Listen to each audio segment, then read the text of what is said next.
अस्सलाम वालेकुम। Welcome to सारा पाकिस्तान। हमारी आज की वीडियो तालीमी मकासद के लिए है। हमें उम्मीद है कि आप हमारी हौसला अफजाई के लिए हमारे चैनल को सब्सक्राइब करेंगे, हमारी वीडियो को लाइक करेंगे और दूसरों तक पहुंचाने के लिए शेयर करेंगे। आइए चलते हैं आज की वीडियो की तरफ।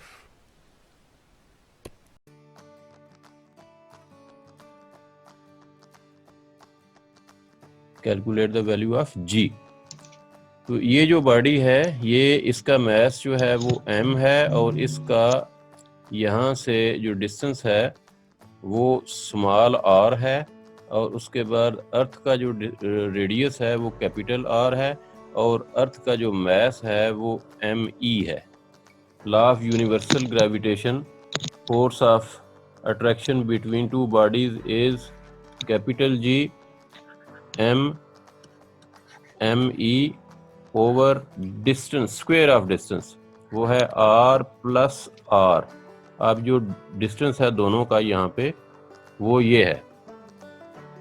और आपको पता है कि इस बॉडी के ऊपर जो ऊपर वाला छोटा बॉडी है, इसके ऊपर जो फोर्स लग रही है वो फोर्स वेट के इक्वल है और वेट जो है वो mg के इक्वल होता है। तो अब फिर उसी तरीके से हम इनको इक्वल पुट कर देंगे राइट साइड। ये बन जाएगा mg equal to capital R। अब ये सेम जो तरफ है ये कट जाएगा, प्लस R। तो ये जो फार्मूला है इसमें हम किसी भी पॉइंट पर, अगर हमें बॉडी की हाइट पता है कि बॉडी जो है वो किस हाइट पे है, उसका जो R हाइट है वो हमें पता है। हमने R सपोज किया है, यहाँ पे इन्होंने H लिखी है।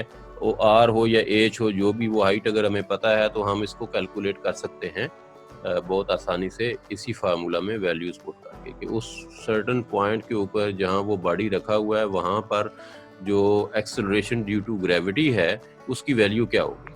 तो ये जो एक्सेलरेशन ड्यू टू ग्रेविटी है, जूं जूं ज़मीन की सरफेस के करीब आते जाएंगे आप, तो ये इसकी वैल्यू बढ़ती जाएगी, ठीक है।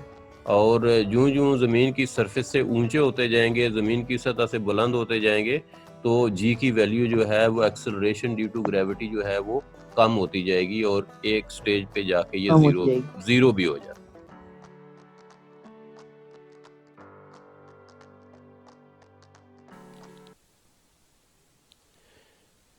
दोस्तों, ये थी आज की वीडियो। मुझे उम्मीद है कि आपको ये वीडियो पसंद आई होगी। अगर आपको अच्छी लगी है तो इसे दूसरों तक पहुंचाइए, शेयर कीजिए, हमारे चैनल को सब्सक्राइब कर दें, लाइक कर दें और बेल आइकन को दबा दें ताकि आने वाली तमाम वीडियोस आप तक बआसानी पहुंच सकें।